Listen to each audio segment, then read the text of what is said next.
The year started with New Year's resolutions from 10 Downing Street as the Prime Minister Rishi Sunak announced his 5 pledges to provide focus for his premiership in 2023. We will halve inflation, grow the economy, reduce debt, cut waiting lists and stop the boats. Sir Keir Starmer, his opposite number, decided some weeks later to propose 5 missions himself. Mission-driven government is about what we do beyond that, how we restore our ambition, raise our sights above the quick fixes, the pandering to the noisy crowd, the short-termism that will only ever provide the sticking plaster.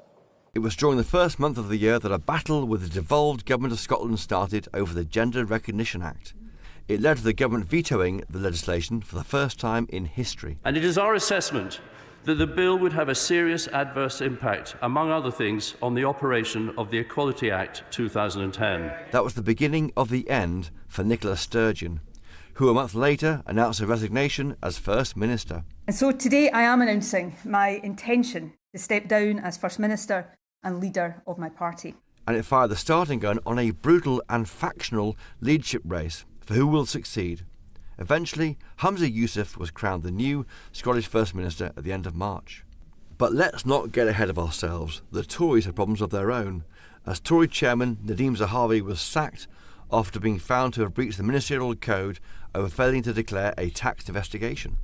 And Rishi Sunak received a fixed penalty notice for posting an online video of himself in a moving car without wearing a seatbelt, making him the first Prime Minister in history to have received 2 penalty notices while in office. February started better, as Ukraine's President Zelensky visited the UK and addressed Parliament. We know freedom will win. Rishi Sunak signed the Windsor Framework with the leader of the European Commission, Ursula von der Leyen, to sort out Brexit once and for all. Some were happy about it, but others were not. I really didn't think he'd succeed, and I was wrong, thank goodness. They have used the King in this way, which I think is wrong. The King should be above politics. The month finished with the lockdown files, a series of articles by The Telegraph which reveal the contents of Matt Hancock's WhatsApp messages during his time as Health Secretary.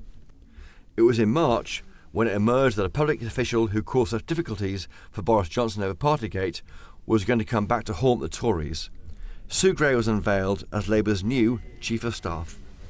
And later that month, Chancellor Jeremy Hunt delivered his first spring budget. There was little news on tax cuts, but at least it didn't send the economy into meltdown.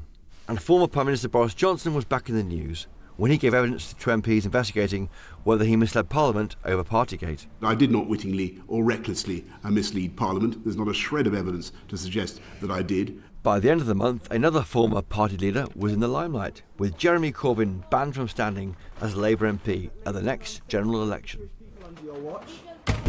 The month of April didn't start well for former First Minister Nicola Sturgeon, as her husband was arrested over the SNP finance probe and later released. President Joe Biden decided to go back to his roots with a trip to Ireland, with a stop via Belfast. Deputy Prime Minister Dominic Raab had to resign after a bullying inquiry into his behaviour. Did you throw the tomatoes?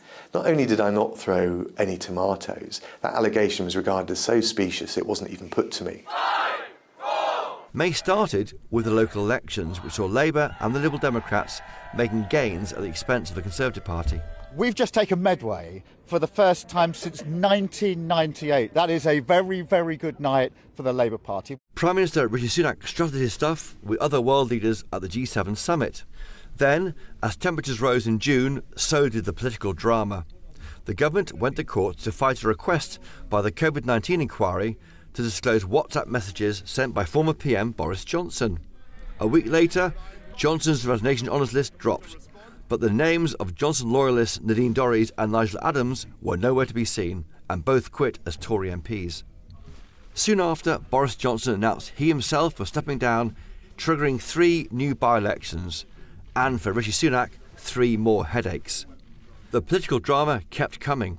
That same weekend, Nicola Sturgeon was arrested and then released, and later in the week, Boris Johnson was found guilty of misleading Parliament over parties during lockdown at 10 Downing Street. Boris Johnson lied.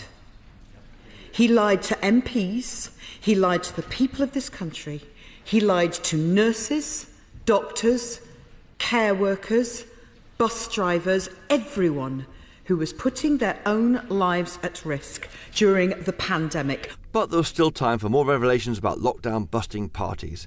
A jingle and mingle at Tory Central Office. The month ended with an attempted Russian coup as the whole world held its breath for 24 hours when the Wagner mercenaries sent armed convoys towards Moscow.